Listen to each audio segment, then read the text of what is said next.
Hi everyone, I'm Jenny Ray LaRue. We are live. I'm excited to be with you today.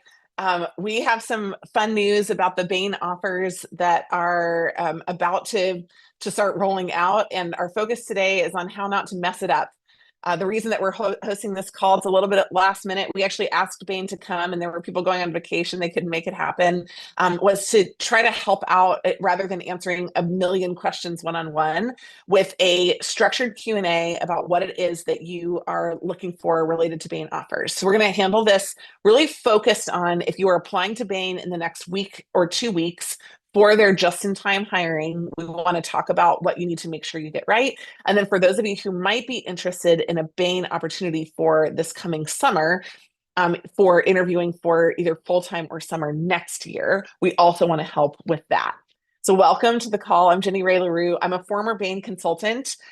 Bain is not officially the sponsor of our session today, but I have a lot of insight from both what we do at Management Consulted, helping thousands of people get into Bain and other companies every year, and also from the work that I did when I was at Bain. So I'm going to be a little bit direct and aggressive in the call today on how not to mess this up. And I would just want to start by saying Bain has not, for the past few years, I can remember in the last 3 years, they have not done this just-in-time hiring. It's very rare that this happens where they're like, we want you and we want you tomorrow. They would do it maybe on a targeted basis, but not at the entry level. So it's a big opportunity. That's why we're seeing a lot of enthusiasm and interest for it.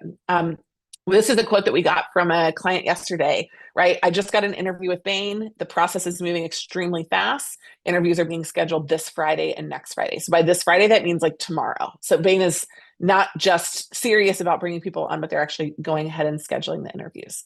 To get us started, I'd like for you to pop your most burning question for the session into the chat now. Like, why did you come? What do you want us to cover? And then as we go through the session today, please continue to do that. At the end, I have worked to allocate a little bit of time for those questions to make sure that for the ones that we don't respond to, we're able to nail those. In addition, Japheth can respond to a number of your questions live when we're on the call. Ask them. We want to definitely focus on that. So just to get started, in the chat, you'll see the links to the open opportunities that are at Bain right now. This is specifically for people who want to start at the post-undergrad level or undergrad level if you're a senior, if you are willing to start on March 24th or April 28th, but April 28th is the latest. So like if you're a senior, you have to be willing to start your job potentially before graduation happens. You can go to your graduation, but you still need to make sure that you're going to be there for that, right? Um, for anybody else, if you're 1 year out of school, 2 years out of school, that's a perfect opportunity. For the consultant role, same thing, MBA, PhD, MD, et cetera, or 1 to 2 years out of school is what they're looking for. So, so those are, a couple of the key things. And when we say apply ASAP, like I would not wait beyond tonight to make these applications. Unless you have a really terrible resume, then I would work on refixing that resume and I would get your best resume into Bain. You do have a little bit of time for the later start dates, but you have an advantage if you apply for the earlier start date. Like Bain has work that they want to staff. They're going to have more people applying and interested in starting later. So this is kind of one of those opportunities where like the iron is hot, strike while the iron is hot and go for it. In addition, you're going to want to start casing ASAP. So if they accept you and it's anytime post Friday next week, like you're looking at max a week to prep for your interviews. So starting to case right away is going to be super critical. This is kind of reinforcing our message that we always share, which is like you should case and then apply, and then you're kind of ready to go to hone your cases at that point. But I think it's really driving that home. And then the other thing that I'm going to talk about in the session today is your fit prep. And I'm going to kind of break these down into 3 different steps. But your fit prep is essential. You need 12 stories prepped for Bain. They hire great storytellers. It's one of the notable things that's super different about Bain, even amongst the MBB. And your focus is going to be on 3 really great zinger stories. If you have no zinger stories, you're not ready for a Bain interview. All right, so let me talk through just a couple of the key pieces. Step 1 of this is the Bain application. All right, so first of all, Bain is really focused and very, very serious when they mean they only want a 1-page resume. That doesn't mean that Bain is incapable of reading a two-page resume. It means that they don't want to, and they have enough resumes coming in the door that they will simply throw it out. So please make sure that your resume is a focused one-page business resume that emphasizes your skills and quantifiable impact. When I say that, though, I'm going to tell you a little bit more when I talk through the resume about exactly what I mean, because a lot of you send us these resumes that would never get a second look because you tell us the granular detail of the skills that you're focused on, and you don't give us what we really need in terms of quantifiable impact, which means like you tell a story. You tell me how many people were on a team, what the problem is that you were solving, what you did to solve it, and what the results were. And that's every bullet point in every part of your resume. For Bain, they want to see your GPA and your test scores, and they need to be high. They're looking for they don't need a 4.0, and a 4.0 is not better than a 3.7, but they're looking for a 3.7. They're also looking for a 720 GMAT score, but at least a 700, and 700s on any of your standard test scores, and of course the corollary to that in the ACT. If you have time, you're going to want to reference somebody that you've already talked to at Bain. If you have no time, you're going to submit it without it. But Bain values referrals. Bain is the smallest of the three firms, and Bain has a very specific persona that they hire from. Those personas that are wildly diverse in terms of background, even in terms of personality, but they're looking for people who have what I would call a very high game factor, somebody who's enthusiastic about their life, who completely owns what they do, and is honestly a little bit random. And so they're going to want you to have talked to somebody, and you will have an advantage in doing that. For anybody who is not applying in the snap bid round, that's going to be a huge emphasis for you. You need to talk to people with Bain, you need to vibe with them, and you need to pop that information into your cover letter. In addition, you want to make sure that you're ready for Bain's digital assessments. We do have insight on these on our platform about the SOVA and the Test Gorilla. And for anybody who's a paid subscriber or part of our student program, we have other digital assessments that are great practice for these. As far as we can see, and that everything that we say again is not representing Bain. So if it's different, that just is what it is.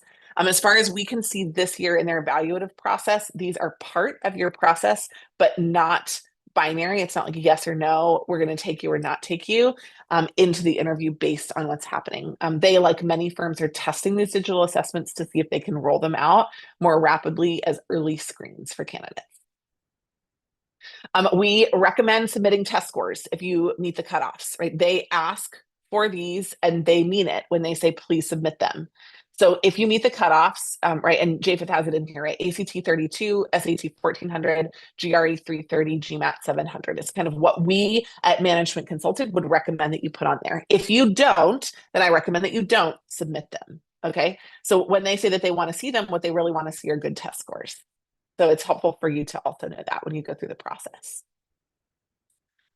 There are 3 sections on your resume, and everyone must have these 3 sections in order to be successful at Bain. They're looking for an education section, an experience section, and a leadership section. And I've emphasized 2 things on here because in the snap bid process, y'all just have to know how they think. They care the most about the folks that went to schools that they're already hiring from. So I just really want to emphasize, if you are one of those people, like you went to a school that Bain already hires from, but you either didn't get an opportunity with Bain, you didn't apply to Bain, it wasn't on your radar, those are going to be some of the first places that they look by nature. It makes sense, right? And then in addition, they're going to look for your brand name experience. So if you didn't go to a target school, then they're looking for you to have worked at a firm that they would recognize if they were reading the Wall Street Journal, that they would recognize as a potential client in their client list. So the bigger and the more corporate the firm is, and I'm sorry, I have nothing against any firms that aren't corporate. I read a non-corporate firm, but the brand name firms are the ones that are going to make your resume stand out. And we're going to want to have you emphasize those. So one of the things that we see as a big mistake is that people put either more recent, which makes sense, but also more what they would consider to be relevant experience inside their experience category when it's entrepreneurial, et cetera. We put those into your leadership categories because the leadership is like a bonus category, but the qualifiers are pedigree and brand name. Will Bain accept you if you don't have those? They may. Especially if you follow our other rules, which is like you have great test scores. So if you have a perfect test score and you went to a non-target school and didn't work for a brand name, they will still consider you. So you just have to recognize that anything that you don't have on their hot list is an area where you have to make up for it in some other category. For those of you that are not applying in the SNAP bid, you're going to want to make sure that you really balance these things on your resume. And I like, if you are not sure about your resume, send it to us and we will tell you yes or no. You need an edit before you send this in. Like, we'll tell you from our perspective. We only have interest in you being successful. And so we will tell you, like, this is ready or this is not ready. But we need you to do that ASAP because we want you to have the maximum amount of time if you do need an edit. The education needs to include your pedigree. Bain loves quantitative degrees, but out of the top firms, they are the most open to non-quant degrees. So if you're a religious studies major, please apply, right? They would love to hear from you. I had a religious studies major, a politics major, political science and psychology major. I had engineers, like we had people from all kinds of different backgrounds in my incoming class at Bain. They do care though a lot about GPA and honors. Y'all are in a SNAP bid, you're not getting in if you don't have a strong GPA.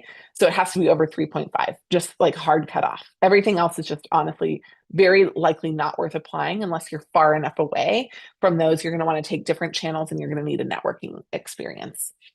The experience, they're looking for analytical ability. Like, your job is analytical at Bain. It's not only analytical, but they're looking for analytical ability. So they need to see that you've worked in these kind of programs. You know, Excel is kind of table stakes, right? But definitely other like generative AI programs are helpful as well.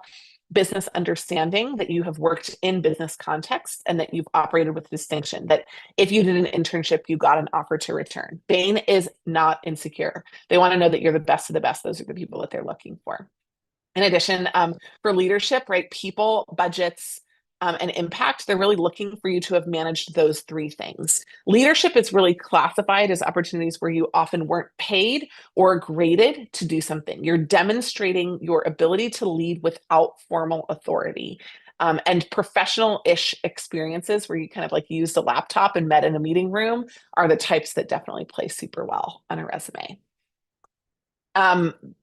Let me actually just say one final thing. Like, the spice on the cake, but not the thing that gets you in the door only, is your interests at the bottom of the page. There in our resumes, we do have a personal section that is the final piece of every resume, and that includes your languages and maybe some community outreach that didn't merit an entire entry.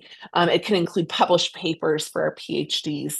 But there's one last line, the interest line. Y'all want to be maximum spice in that line, right? So tell me that you love chocolate tours and you've done 6 in different places of the world. Tell me that you love food, wine, travel, sports, anything like artistic and interesting that would open up a conversation, the thing that you might like chat about with somebody on a plane. That's the kind of level that we're looking for, but we're looking for maximum spice in that area. If you don't know what spicy is, that's where you're going to want to get help, get an edit. Japheth, any questions about the resumes, or you want me to kind of roll on through 3 of them and then go to all questions at the end? You tell me. We can take some questions now. Great. Hit me. All right, let's Hit me with the one question questions. about the cover letter. Yeah, when you said talking to current Bainies, should we call out names specifically, like add their names into the Yeah, cover letter?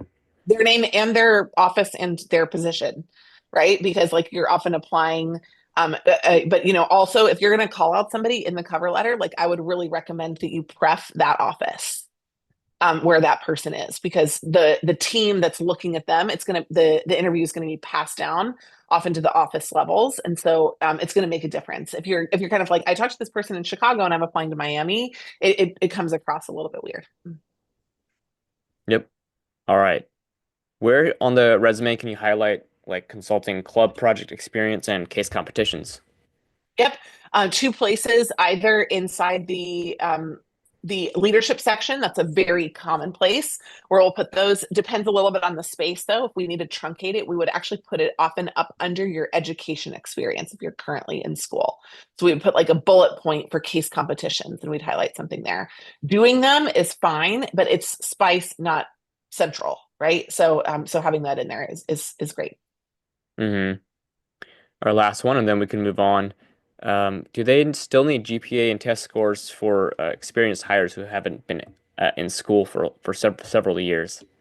Yes, but often these are not going to be the right positions for you, right? Because they're looking for you at least have to be able to accept the comp if it is the right position. The ones that they're really looking for are like a woman who went to a business school that they already hired from and then like went to work for GE or Oscar Health or some other organization and is like looking to pivot over into consulting. So the longer that you've been out of school, the further away from the likelihood that this is the right position for you to apply for. There are lots of positions at Bain. They're often looking for lateral hires in the manager level. What we're really focusing on is this very unusual anomaly that they're hiring at the most junior levels in an off-cycle period. Let me move on to case interviews, Japheth, and I know you'll handle some of those other great questions that came in the chat. But step 2 here is for the case interview. For the case interview, our main focus is making sure that y'all are ready for what it actually takes to succeed at Bain, right? And like everything that I'm going to tell you is you can just fill in the blank for Bain and for McKinsey and for BCG. There are minor tweaks at the end of your casing process, but if you're great at casing, and great at casing for Bain, you're probably going to be great across the MBB. In fact, Katie Neff, who is our VP of Consumer Experience, is the person who is on this call who can handle a lot of the questions for y'all related to the case, related to firms. If you have questions about doing our Black Belt program where you have 8 sessions with a coach, Katie can help with those. She is here right now to answer questions. And then afterwards, if you need a quick call with Katie, she'll pop at the end of the session a link for her calendar if you didn't get your questions answered during the session. So Katie is like the case interview maestro. Katie actually went through the management consulted program as a black belt, got an offer, went to BCG, and is now back on our team. So let me just run you through a couple of these things. I've emphasized 3 of them, but I'm going to run through them in kind of full scope. So the first thing is that for the case, the most important part for any MBB interview is not the structure or the math, it's the opening. It's how you lead into it. That's where we decide whether you're of the caliber that the firm is looking for. Okay, so the case and objective clarification is really where great candidates begin to distinguish themselves. They start to ask questions that are about what they missed, which is fine, but also about the business model. The great questions about the business model always zing in the beginning, and clarifying questions, narrowing questions about the scope of the case. People who are asking informational questions, questions that are asking permission, don't vibe with this kind of like very strong, advisory personality that the top firms are looking for. So the case and objective clarification is kind of all important. And for Bain, I really called that out. Like we would tell a huge difference between people who were zinging on the questions and people who weren't. The grand pause in the game plan, when you take your time to come up with a structure, we are looking for you to present it with confidence. So a lot of people come up with a structure, but not a structure that they're willing to like kind of die on the hill with. And it comes across as like weak-willed when you're presenting it. So Bain is looking for that like very fervent presentation for your game plan. Hey, here are the things that I would recommend that we look at. And Bain is looking for you to nail one thing specifically inside your game plan. When I'm talking about that, I'm talking about your 4 categories and your 3 data points. At MC, we advise you have a 4x3 for every case. The other thing that I'm looking at is not just that you have one, but that you have one that's going to work toward the case. And one of the things that we're looking for is that you prioritized your number 1 category. So Bain talks about a hypothesis-driven approach. The way that you message that is that you identify what it is that you want to emphasize. And if you only have time to do one thing, what the thing is that you're going to focus on. So Bain looks for that focus. When I went to Bain, they promised me that I would do less work than at McKinsey, but I would get paid the same. I was like, sounds pretty great, right? And so honestly, this game plan is the place where they determine who the people are who are going to be razor focused with what they do. Then the third piece is quant questions and specifically exhibits. Bain does a lot of quant cases, but the quant cases are not usually verbal math. They do a ton of exhibits inside the cases. So if you have not prepped for exhibit work, you're going to want to speed up on that really quickly. In addition, at MC, we have a 10 kind of part case matrix, which we have divided our case library into. For all of our student partners, you have access to our case library. For those of you that don't have access, these 10 cases are mirrored in our free case prep plan, which Japheth is going to pop into the chat in just a second.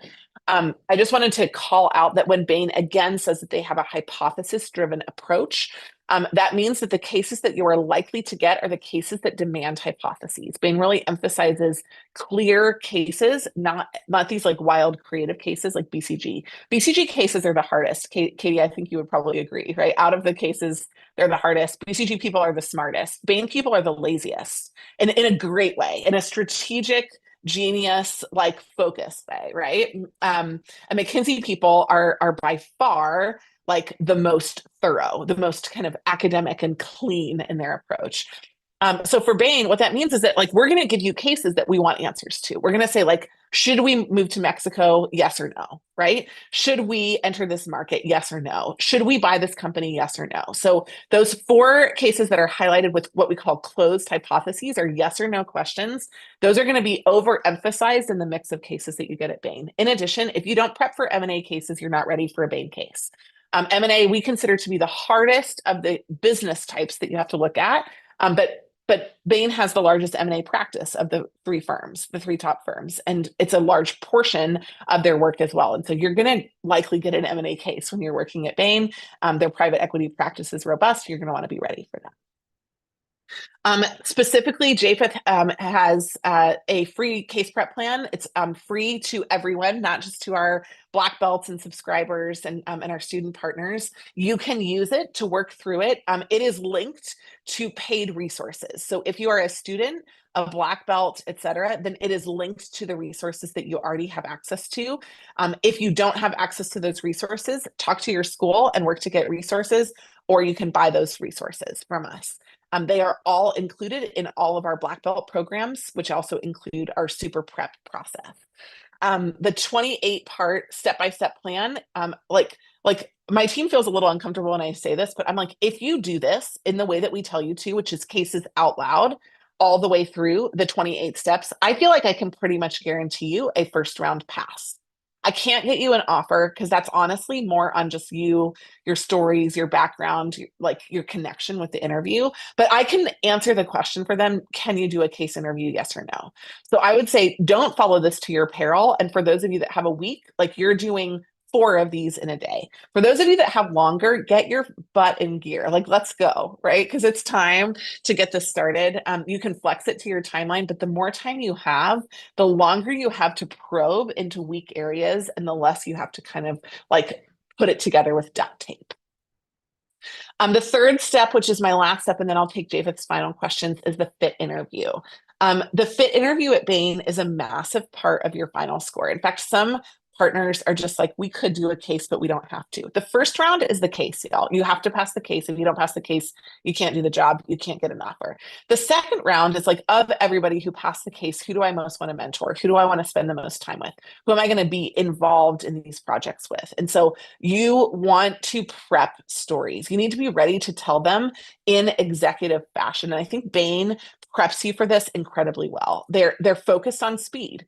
Right. And so again, if you tell me a great 5-minute story, I'm not going to hire you. The stories have to be great and 1 minute.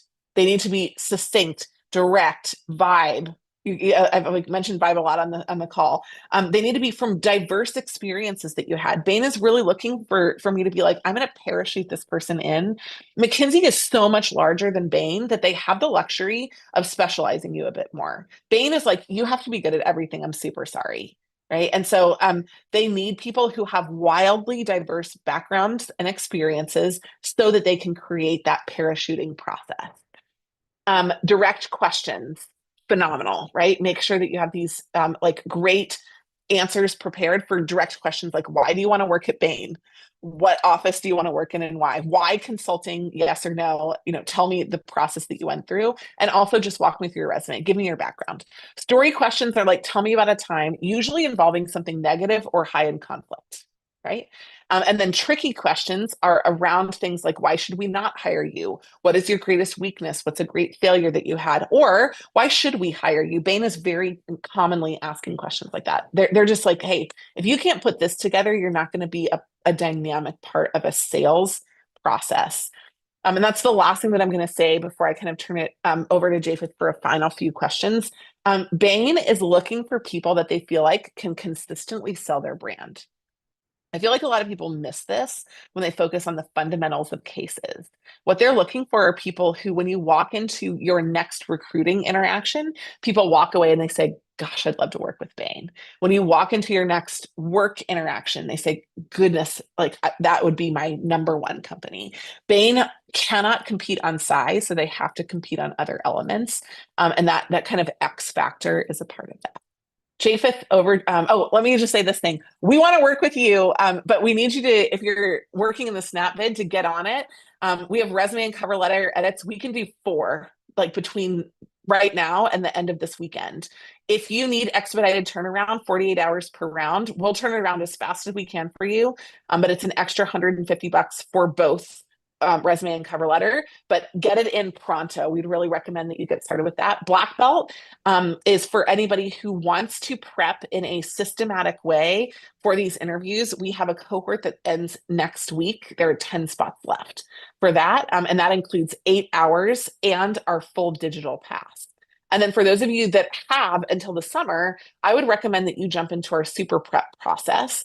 You can do either 20 hours plus a strategy sprint, or you can swap a strategy sprint for extra hours. So we would love to work with you. And the QR code on this page will help get you to where you need to go.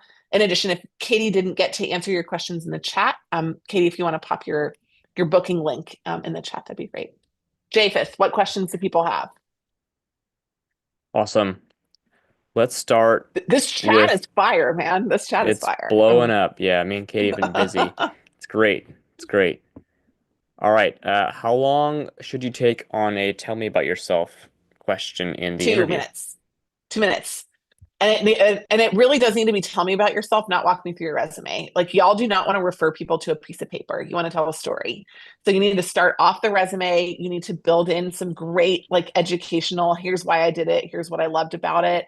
It needs to be pretty hype, pretty positive. And it definitely needs to end not with why you want to do consulting or why you want to work at Bain. It needs to end with here's what I'm looking for next to this as the next step of my career.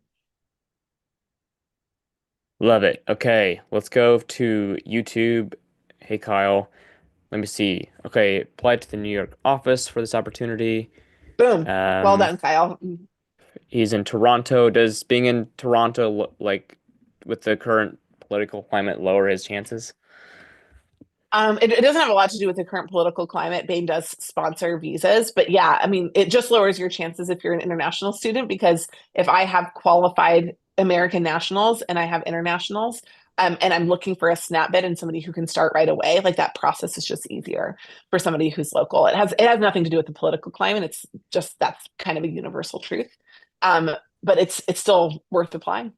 And then if these kind of snap bids don't turn out for y'all and there's something that you learned in the session today and you've already applied, like come back to us and Katie can walk with you through a strategy to work on building your profile and working with firms, maybe even starting in an international office and then moving to the US as well.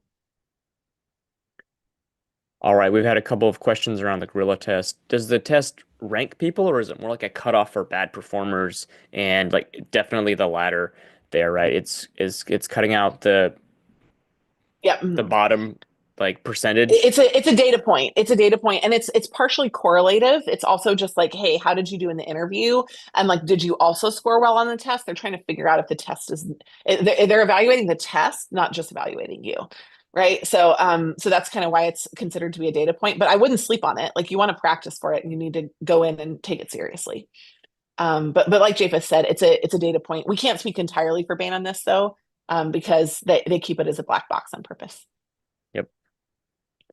All right. If you just applied to the Advantage program, can you still apply for this opportunity? From what we know about, no, Bain only allows you to be in one application process at a time. So until you find out about Advantage, uh, you're out of luck. Also, Advantage was really meant to be for people who are graduating next year. So if you applied to Advantage and you don't want to do Advantage because you actually were trying to apply for the summer, I would email them. I would apply for this new job and email them that you are canceling your Advantage application because you're probably the wrong fit anyhow for Advantage. So like y'all need to just listen to what they say. They're really serious when they say like we want people that graduate next year. That's what they mean. So if you apply to the wrong thing, I'm kind of hoping to find a doorway, and it wasn't the right strategy in the first place. Yeah, applying to the wrong role is a great way to get kicked out of the process. Boom. Mm. All right. If we buy an edit, can we upgrade it to black belt at a later difference and pay the different at a later difference and at a later time and pay the 100%. difference? Yep, 100%. Yes. Yeah. So most people that buy black belt just buy it all outright. But actually we have, I think right now, we have this resume and cover letter edit process is kind of on fire, right, Japheth? So it's happening. And yeah, so do it, get in, and then you can upgrade to black belt to do the interviews. Absolutely happy to do that for you. Cool. We've had some questions around examples of a Bain resume. We'll just send that out with the recording of this call. So we'll include a Microsoft Word doc that's a our kind of best practice Yeah, resume it's that just a will work. template though for all MBBs. It's not just for Yep. Bain. So just so that y'all know. Our goal, like I'm a Bain person, so my goal is to be strategically wise slash lazy. And so I want one resume that you can use across all firms. When we edit your resume, we don't edit more than one resume. We think that you should have one great resume. For cover letters, we also have the same cover letter and different paragraphs for individual firms. So there's only one paragraph that you swap out for those. Like be strategic so y'all can focus on what really matters. And tailoring your resume at the margins is not what makes the difference here. Yep. All right. We'll do two more questions because we're at time. Boom. If we apply and don't get an interview, what's the cool off period? Jenny Ray? It's up to Like Bain. how It much could be time? like a day or 18 months. Honestly, like again, like they reserve the right to do exactly what they want to do here, but they usually say 12 to 18 months. So they'll usually say like please don't apply. What they're saying is that like we feel like you need something else in order to be successful. So like let's not waste each other's time. McKinsey is a pretty solid like 12 months, but Bain can go up to 18. So yeah, I mean, I'm not saying don't apply. I'm just saying like if they tell you that you're not ready, you're probably not ready. You should go do something to change the game for you. Yep. If y'all want to do this for me before we sign off, why don't you just dump the rest of your questions into the chat that we haven't gotten a chance to answer? We only scheduled 30 minutes for this because we know it's kind of urgent and we want to get you what you need in a really short amount of time. But both, if you're interested in services and you didn't get your questions answered today, book with Katie. Just recognize like you may not be able to get on her calendar ASAP. So jump in if you need to jump in. We'd be happy to help you right away. And then we'll pull the questions from the chat and we can respond to those on our LinkedIn feed as well. And we can send some of those out with the recording too. I hope y'all enjoyed the session today. If you found it valuable, we always love knowing what you loved about it. It's super helpful for us as we continue to build more content. Bain is an amazing firm. I'm eternally grateful that I had the opportunity to work there, that I was encouraged to apply. I want just to close the session today by saying, like, I think that if you think there's even a 1% chance of applying, you should do 100% of what you can do. It was a game-changing experience for me. I love the firm. I still love the firm. I don't speak on behalf of the firm anymore, but I speak to amplify what they do because I really believe in it as an opportunity. So I'm really excited that you joined us today. Thank you, everyone, for your time. Really grateful. And thank you, Katie. Thank you, Japheth, for joining.